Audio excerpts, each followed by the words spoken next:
A paz do Senhor, meus queridos irmãos, é com muito prazer que nós vamos começar a estudar o livro de Apocalipse. Eu queria primeiramente agradecer a Deus pela rica oportunidade de falar sobre as coisas do reino de Deus. A Bíblia fala que é bem-aventurado aquele que lê, aquele que ouve, aquele que guarda as palavras que estão escritas nesse livro. Mas também há uma observação: vai ser maldito aquele que tirar ou acrescentar alguma coisa sobre o livro dessa profecia.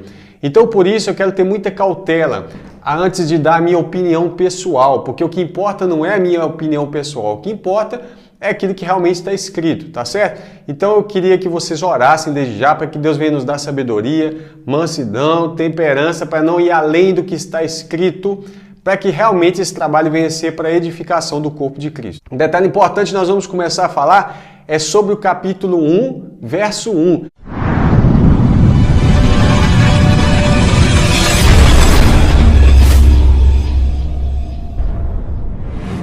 Irmãos, só esse verso tem muita riqueza e também tem polêmica. Claro, o livro de Apocalipse todinho, as pessoas procuram problemas e polêmicas nele. Tudo bem? Então a primeira coisa que está escrita é o seguinte: revelação de Jesus Cristo, a qual Deus lhe deu, olha, para mostrar aos seus servos as coisas que brevemente hão de acontecer.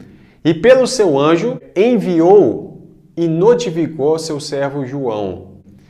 Aqui tem pessoas que já causam polêmica. Qual é a polêmica nesse verso? A polêmica é a seguinte: revelação de Jesus Cristo, a qual Deus lhe deu. Jesus Cristo está revelando algo, mas quem deu essa revelação a Jesus? Deus. Aí as pessoas dizem, logo Jesus não é Deus, afinal de contas, se ele fosse Deus, ele saberia todas as coisas. Não precisava de Deus revelar isso para ele. Mas isso é uma falácia e nós já vamos desfazer isso agora, tudo bem? Você vai ter que lembrar o seguinte, do período de humilhação, o estado de humilhação de Cristo. Então, o Apocalipse, na verdade, ele vai apresentar a Cristo de várias maneiras. Por exemplo, como um cordeiro, mas também como um leão. Vai apresentar ele como um cordeiro, mas como um pastor. Vai apresentar ele, por exemplo, como aquele que foi morto, mas reviveu. Vai apresentar ele como todo-poderoso, mas também como sumo sacerdote.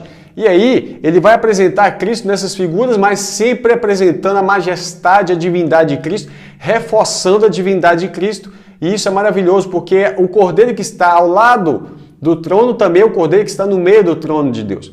É interessante porque também vai falar sobre, chamando Jesus de Todo-Poderoso. Os mesmos títulos aplicados ao Pai são aplicados ao Filho. Então é necessário entendermos o momento em que Cristo fala como cordeiro, o momento que ele fala como leão, o momento em que ele fala como Deus Todo-Poderoso e o momento em que ele está falando como sumo sacerdote. Para aqueles que tentam tirar a divindade de Cristo, dizendo que ele é um Deus menor, ou que ele é um semideus, ou que Deus é apenas o Pai, que aqui está provando que se Deus deu revelação ao Filho, quer dizer que o Filho não tinha o poder de saber todas as coisas, isso é onisciência. Eu queria lembrar você o seguinte: lembre-se do estado de humilhação de Jesus. Filipenses capítulo 2, verso 5. Diz o seguinte, ó: de modo que haja em vós o mesmo sentimento que houve também em Cristo Jesus, que sendo em forma de Deus, não teve por usurpação o ser igual a Deus, mas esvaziou-se a si mesmo. Pensa uma bexiga, um balão que esvazia a si mesmo. Tomando a forma de servo. Veja bem, ele estava na forma de Deus, ele assume a forma de servo. Fazendo-se semelhante aos homens, e ele se tornou em carne mesmo, literalmente. E achado na forma de homem, ele humilhou-se a si mesmo. Na forma de Deus, ele tem toda a glória, né, junto ao Pai. Agora, na forma de homem, ele humilhou-se a si mesmo, sendo obediente até a morte e morte de cruz, que é uma morte humilhante.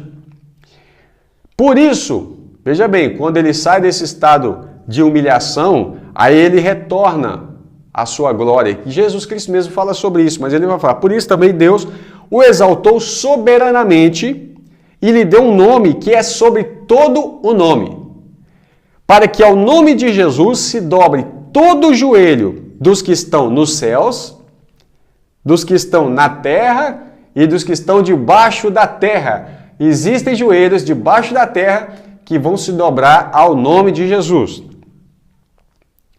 E o Apocalipse mostra claramente isso acontecendo. que todos os joelhos que estão no céu se dobram diante de Jesus, todos que estão na terra e todos que estão debaixo da terra. E toda língua confesse que Jesus Cristo é o Senhor, é Ele que manda, é Ele que é o Senhor. Lembra que a Bíblia diz assim, né, lá no Antigo Testamento, eu sou o Senhor e fora de mim não há Salvador. Isso é Jeová falando, o Yud-Re, Vav-Re. Isso é o Todo-Poderoso dizendo, mas ele diz, eu sou o Senhor. Mas aqui ele está falando que Jesus é o Senhor. Quem é esse que está falando aí?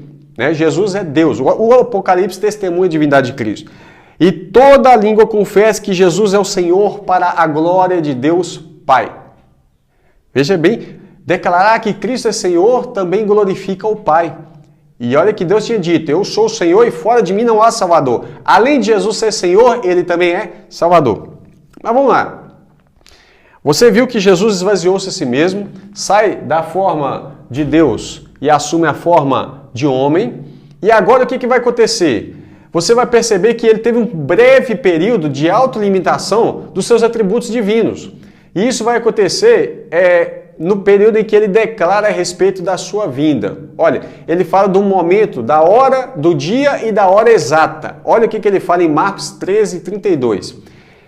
Mas daquele dia e da hora ninguém sabe. Jesus estava, lembre-se que ele esvaziou-se a si mesmo, humilhou-se, ele se esvaziou. E aí, quando ele está aqui na forma de homem, ele só está aqui para glorificar, dar glória ao Pai. Sempre ele leva a glória ao Pai, a glória ao Pai. Então ele fala o seguinte, mas daquele dia e daquela hora, da hora exata da sua vinda, ninguém sabe. Nem os anjos no céu, que estão no céu, nem o Filho. Aí ele diz, senão o Pai, somente o Pai. E tem pessoas que dizem que Jesus hoje não sabe do seu dia e da sua hora. Não tem nada a ver isso. Ele estava falando isso na forma humana, no momento em que ele estava aqui, passando o seu estado de humilhação. Nós estamos cientes que Deus não compartilha a sua glória com ninguém. Isso está em Isaías 42, verso 8, onde o Senhor vai falar o seguinte, eu sou o Senhor e esse é o meu nome, a minha glória eu não darei a outro. Também você vai ver isso em Isaías 48, 11, onde ele diz, por amor de mim o farei. Porque como seria profanado o meu nome, e a minha glória eu não darei a outro. Veja bem, ele não divide a glória dele com ninguém. Só que tem um detalhe, nós vemos Jesus vindo na glória do seu Pai. Isso vai atestar claramente a divindade dele e igualdade com o Pai nos seus atributos divinos. Para quê? Para Jesus cumprir a missão da sua vinda. Isso está em Mateus 16, verso 27, que diz assim, porque o Filho do Homem virá na glória do seu Pai. Percebe? Mas como assim? Se Deus não divide a glória dele com ninguém. Jesus tinha dito, eu e o Pai somos um. Ele não está dizendo que ele e o Pai são a mesma pessoa, mas eles estão dizendo, nós somos um só Deus. Agora, Jesus passa esse período da humilhação, do estado de humilhação, e agora ele vai voltar para o seu estado de glória, tá ok? Que é o segundo estágio de Cristo que nós vamos ver. Após ele concluir a sua carreira ministerial, ele vai se dirigir ao Pai, ele ora ao Pai, reivindicando novamente, né, para si o seu estado de glória, a sua glória eterna junto com o Pai. Então ele vai dizer o seguinte aqui, em João 17, verso 5. E agora glorifica-me tu, ó Pai, junto de ti mesmo. Jesus passou todo o seu ministério terreno glorificando ao Pai. Aí agora ele reivindica para si a glória para ele. Só que quem glorificou o Pai? O Filho. Agora quem vai glorificar o Filho? O Pai. Aí ele fala, e agora glorifica-me tu, ó Pai, junto de ti mesmo, com aquela glória que eu tinha contigo. É uma glória compartilhada com o Pai. O Pai e o Filho compartilham essa glória. Com aquela glória que eu tinha contigo antes que o mundo existisse. Por que antes que o mundo existisse? Porque Cristo é eterno. Então, todas as coisas foram feitas por ele. Você vai ver em João capítulo 1, verso 1 e 2, e verso 14 e 15, vai dizer o seguinte, verso 1, João 1, 1. No princípio era o verbo, e o verbo estava com Deus. Então, o princípio era o verbo, e o verbo estava com Deus, e o verbo era Deus. Tá ok? E ele vai dizer o seguinte, todas as coisas foram feitas por ele, sem o verbo, nada do que foi feito se fez. Verso 14, e o verbo se fez carne e habitou entre nós e vimos a sua glória como a glória do unigênito. Unigênito só tem um do gênero. Não é apenas que ele é o filho único, no sentido de ser o filho único. Porque Cristo é o primogênito, sim, mas ele não é apenas o primogênito, ele também é unigênito, só tem ele do tipo dele. Tá, ok? Deus não garantiu que nós vamos ser iguais a Jesus em divindade, em onipotência, onisciência, onipresença, isso não. O que ele nos garantiu foi vida eterna, tá ok? Então, cuidado ao se referir a Cristo apenas como o nosso irmão mais velho. Ele é muito mais do que isso. Nós não vamos chegar a ser igual a ele por chamar ele de irmão mais velho, querendo dizer que nós vamos evoluir e chegar ao nível de Jesus. Nunca, isso nunca foi prometido para a igreja, tá ok? Por quê? Porque Cristo, ele é divino e nós não vamos chegar ao nível de divindade de Cristo nunca, nunca foi prometido isso para nós. Fique atento. Então agora, o que acontece? Jesus reivindica de volta a glória. Fala, glorifica o meu Pai, junto de ti mesmo, com aquela glória que eu tinha contigo antes que o mundo existisse. Por quê? Porque no princípio era o Verbo estava com Deus e o Verbo era Deus. Ele fez todas as coisas, então ele existia antes, né? Até a sua eternidade. Então tem gente que fala assim, nós queremos falar de Jesus, que era o Filho do Eterno. Jesus também é eterno, tá, irmãos? Isso aí, falar que Jesus não é eterno, também é uma baita de uma heresia.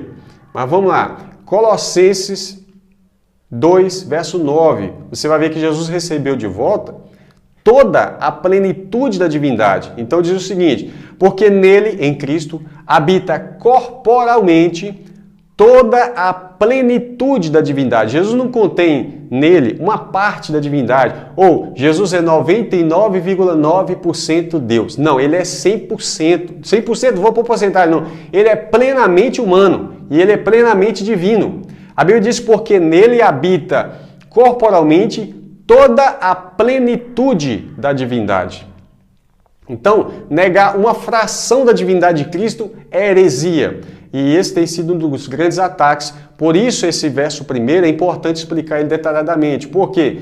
Jesus recebeu a revelação do Pai, é claro, porque ele esvaziou-se a si mesmo, ele esteve submisso em todo o tempo a essas circunstâncias, inclusive da revelação, e vai chegar um momento em que ele vai dizer o seguinte, veja bem, se ele esvaziou a si mesmo, e aí depois você vai ver que ele recebe essa glória, recebe essa autoridade novamente, inclusive o poder da onisciência, que é um poder de saber todas as coisas, né? De modo simplista, é a capacidade de saber todas as coisas.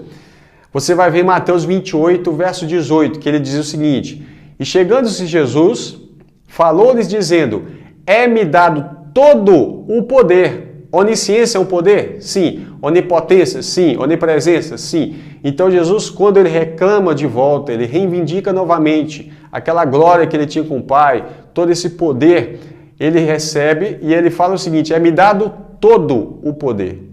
Não é uma parte do poder, todo o poder. Aí as pessoas vão dizer, mas foi o Pai que deu esse poder para ele. É claro, porque ele esvaziou a si mesmo. Entenda isso. Não é que ele está ganhando agora e fala assim, ele não era Deus. Não, o Verbo era Deus. Ele já era Deus. Ele apenas passa por um período de humilhação e depois ele retorna ao estado de exaltação, estado de glória. Então quando ele fala, me dá todo o poder, inclusive o poder de saber o dia e a hora exata da sua vinda, inclusive o poder de saber todo o Apocalipse. Por isso, você vai ver João descrever da seguinte forma, revelação de Jesus Cristo, a qual Deus lhe deu, porque quando ele recebe de novo todo o poder, ele recebe toda a autoridade para saber todas as coisas, inclusive o dia exato e a hora exata da sua vinda. Tá ok, meu irmão? O Apocalipse é maravilhoso porque ele fecha o cânon das Escrituras, dos livros inspirados, com chave de ouro, tendo como cerne a figura de Jesus Cristo, tá? Com toda a sua forma majestosa, em todo o seu esplendor, toda a sua glória, ele é apresentado ali como Cordeiro, como Leão, como Rei dos Reis, como Senhor dos Senhores, não é? Veja bem, se tem um rei, Jesus é Rei dos Reis. Se tem um Senhor, ele é Senhor dos Senhores. E Jesus é apresentado como Deus Todo-Poderoso, Alfa e Ômega, princípio e fim, primeiro e último, aquele que era, que é e que há de vir. Jesus Cristo é plenamente apresentado a sua divindade, todo o seu estado de glória, onde todos os seres no céu, eles se prostram diante de Jesus, né? E aí ele recebe toda a adoração. E aí entenda bem, isso aqui é fundamental entender esse primeiro verso, eu espero que você tenha compreendido claramente, né? Jesus Cristo é apresentado dessa maneira. Agora guarde aí, Jesus é apresentado também como Cordeiro, mas também como pastor. Ele é apresentado como Deus Todo-Poderoso, mas também é apresentado ainda no seu ministério que ele exerce no céu de sumo sacerdote. Por isso você vai ver lá no 3º capítulo de Apocalipse, ele dizendo, meu Deus, as pessoas dizem, se Jesus tem um Deus, é porque... Não, entenda bem a função dele, que está fazendo a mediação entre nós e o Pai, e ele então, como sumo sacerdote, ele vai ter essa aplicação, né, para explicar algumas coisas do seu relacionamento com o Pai e conosco, para mediar os homens com o Deus Todo-Poderoso. E aí Cristo como Deus Todo-Poderoso e também como sumo sacerdote, ele tem essa autonomia de se dirigir ao Pai, como seu Deus, seja lá como a forma que for que ele vai usar, porque em relação a nós, Cristo tem que apresentar dessa forma ainda, tá ok? Que Deus te abençoe e vamos para o próximo versículo, continuando o capítulo 1 de Apocalipse.